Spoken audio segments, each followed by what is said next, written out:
Good morning. My name is Heinz Arnold from Companies. I'm here in Nuremberg at Embedded World on the second day of the show, and I'm talking to Peter Pöchmüller. Peter Pöchmüller is CEO of Neumonda. Maybe you can give us a short introduction, first into your background in the industry, and second, what the purpose of Neumonda is, what the strategy of the company is. Okay. Many thanks for the invitation here to speak on this forum. My name is Peter Pöchmüller, CEO of Neumonda GmbH. Neumonda, for those who know the DRAM industry, I'm ex-Qimonda. 2008, the DRAM business left Europe because of the bankruptcy of Qimonda. And Neumonda, little bit the new Qimonda, because my mission is, or my hope is, to bring DRAM business more strongly back into Europe again. So our company has 3 business units: distribution of memory, semiconductor components, modules, and flash. We have an own brand, IM, where we do own products, and a technology company for tester development to support the other 2 units. Okay, and this is the latest product you're bringing to us? Yeah, I'm an engineer. I always like gimmicks and high-end stuff.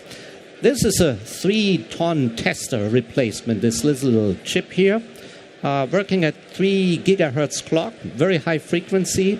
The DRAMs will be attached here with a socket, and this little thing can analyze and schmoo our DRAM components, 2 picosecond resolution, very high speed. This is a GDDR5 we are testing here. And for a productive version, for high volume testing, you take this with 2 test ASICs, replicate it on a high fix like this, and then you can do volume testing for it. We are taping out this chip, and the product, hopefully a first version, productive version, available end of this year. Mm-hmm. Okay, so what's the big difference compared to existing test systems? Yeah, it is much smaller, much cheaper. Volume tester working at those frequencies today, $5 million, very expensive. But that's not the most important. This is also a totally new test philosophy, which makes us independent of the IP of the DRAM vendor here. For testing such a DRAM, a chip designer puts today 200 test modes on silicon to support testing, to support this incredibly expensive tester, to do a decent testing in a short time with very high parallelism. All this we don't need anymore, which gives us more flexibility, very quickly to adapt to a new product or make a new product, and I don't need the IP of the DRAM manufacturer anymore. Mm-hmm. Okay.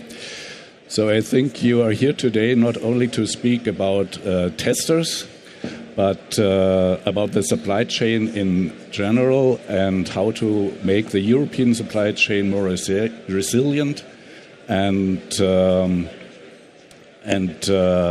which elements of the supply chain do you think could be based here in Europe or in Germany, and what will be a reasonable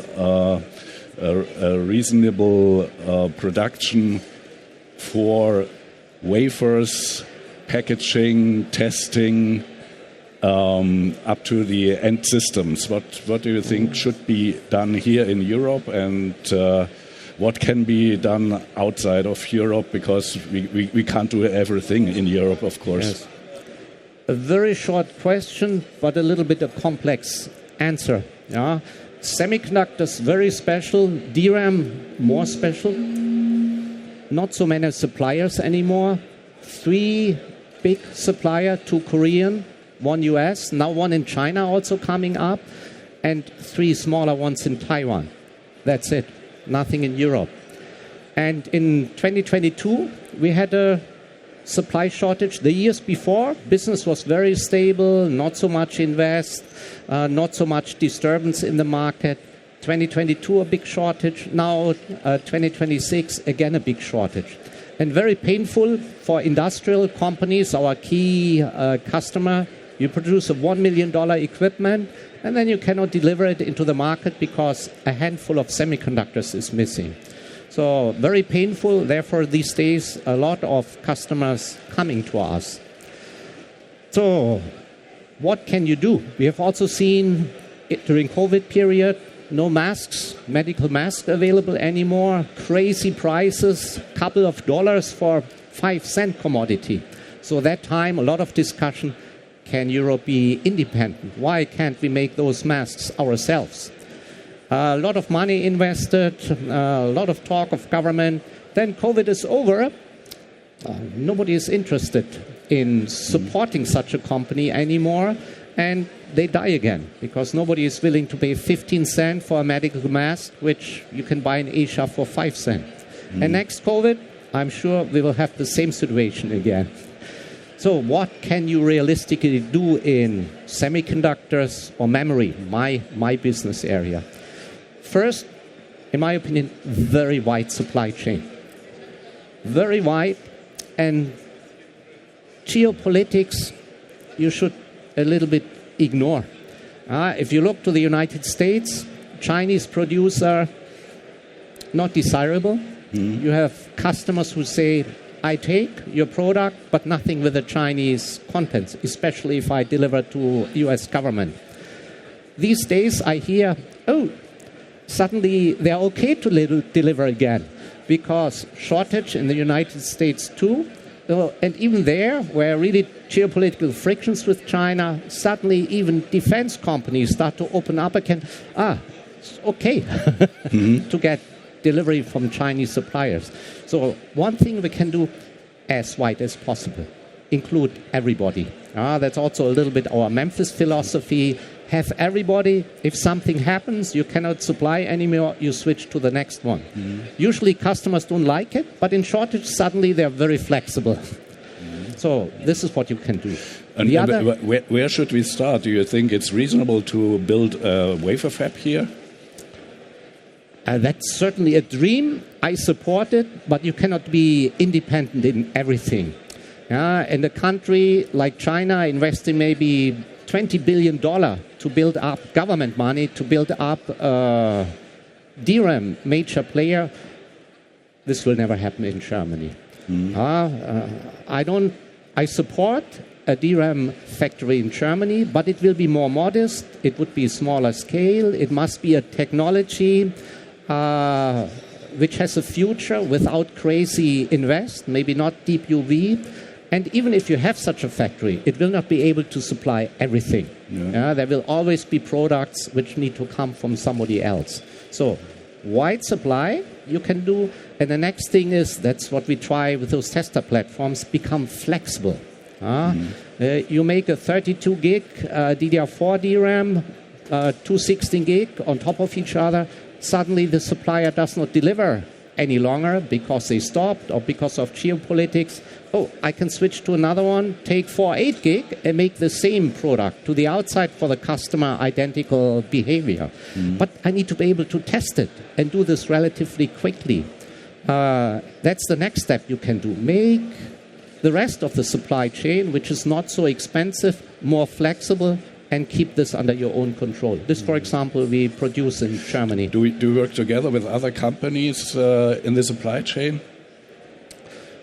A lot of people think memory does not exist anymore in Europe, but we have Neumonda, we have a Swissbit, we have FMC in Dresden. I'm just coming from Kontron in Mauerstetten. On Monday we had meeting there where we produce our tester boards. So those 4 companies have basically the whole know-how and the infrastructure to cover everything from chip to final product. So the wafer we cannot get in Europe these days, but everything else we are still able to handle.